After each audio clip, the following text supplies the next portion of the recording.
So when he comes in, boom. That alone can end things. It can be a stab to his groin and a slash to his neck. It could be where I'm just standing here, he stabs, bang, it's done. You know, PTK has 64 attacks. PTK has drills too, it's called Sabayan.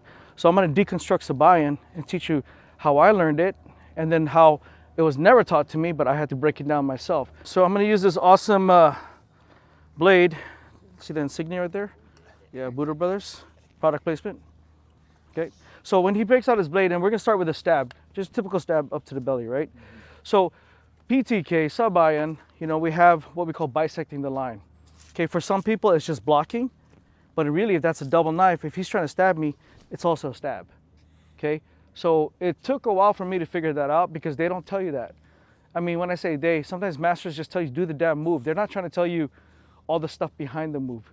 When he stabs in here, I'm gonna do this at the same time. Now I'm pulling my shot because I'm not really trying to freak out my partner and stab him or thrust him. It's a thrust, it's a slash, yes. Okay, because it's a thrust. It's also a slash because if I reverse grip that, it's a slash. So don't get caught up in reverse grip, standard grip, it's this. Okay, so when he comes in, boom. Now, if you look at that pattern itself, isn't that inside gunting? Same thing, right? So if you start thinking like that too, then you're really accomplishing two learning moments rather than getting stuck on must do this. If it's a double blade, there's your corkscrew. Does that look familiar? He just taught that, right? So it's all there. So we're gonna drill this because I'm gonna build in Sabayan. It can go from a 3 count up to a 5 count combination, but I'm not gonna teach you that because otherwise you're gonna get stuck. 1, 2, 3, 1, 2, 3, 1, 2, 3, 4, 5, 6. Why don't we just learn the fact that when that's coming at me, I bisect the line, and at the same time I'm thrusting or slashing, however you want to look at it. Okay, so he's gonna stab, 1. I'm gonna stab, he does the same thing. 1, so just boom. There you go, and then same time. There you go. He does it, 1, and I'm gonna do it. Bang, bang, bang, bang. So we're gonna build the drill. We're gonna stack the drill. That alone can end things. It can be a stab to his groin and a slash to his neck. It could be where I'm just standing here, he stabs, bang, it's done. But again, like GT says, Grand Thorn says, kill in 3. End it in 3 seconds, end it in 3 moves, all right? So we're gonna drill, we're gonna go 1, and I'm gonna give him the feed. Bang, bang, bang. He can reverse grip, and we can go boom, boom, boom, boom. It's the same thing. Our concept is for every thrust, there's a slash, and I'm slashing his neck. So he's just putting a stop to it. 1, 2, now he's gonna do the same. 1, 2, okay? 1, 2, and the chamber your weapon, boom, boom. See, I'm chambering because I'm gonna attack. Now I can get into the fine points of this type of movement right now, but again, we're teaching on concepts and principles. We can, you know, dress it up a little bit more, make it formalized, get into just all this stuff. But right now, I'm dealing with an attack with a line that's coming in too. I'm basically cutting that line too, and I'm also showing an attack at the same time. I'm already here, I'm gonna give that. He does the same. Boom, boom, okay? So I attack, and then I defend. It's just offense and counter offense. So now we're just building a 2 count. 1, 2, 1, 2, I stab, 1, 2, he stabs, 1, 2, I stab, 1, 2, you stab, and you puño. I stab, and I block the puño. I chamber it back here after you're done too, because the next is a slash. Bisect that line or stop that, boom, he blocks. That chamber comes, so he's slashing this way, and I just parry, okay? Then I go do the same. He goes 1, 2, and then he parries. See the outside line?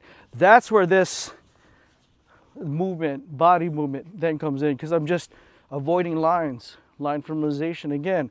1, 2, 3, okay? 1, 2, he parries in the outside line.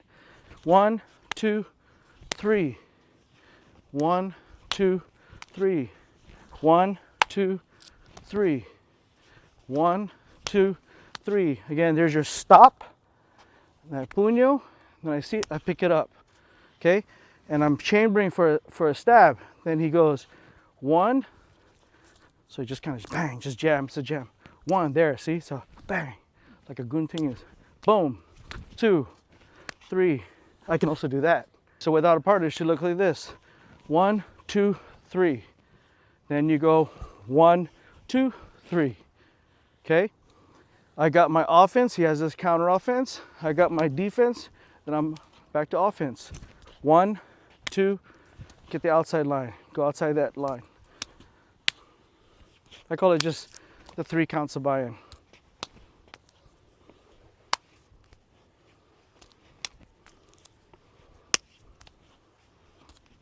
I'm just picking it up from the outside.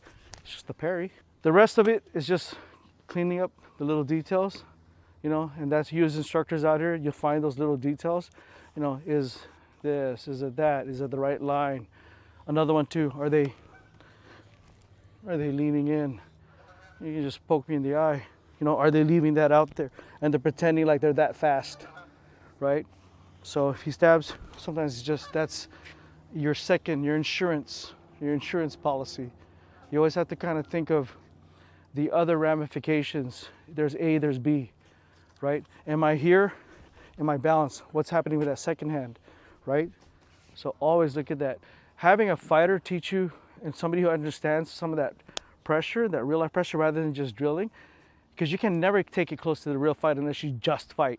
But you can create scenarios as close to and understanding your brain that I'm just developing reaction, reflexes, timing, you know, power, precision, accuracy, all the stuff that we know, and to get it as close as you can, and then hope that it is going to be a time when you do pull it out that it comes out in play.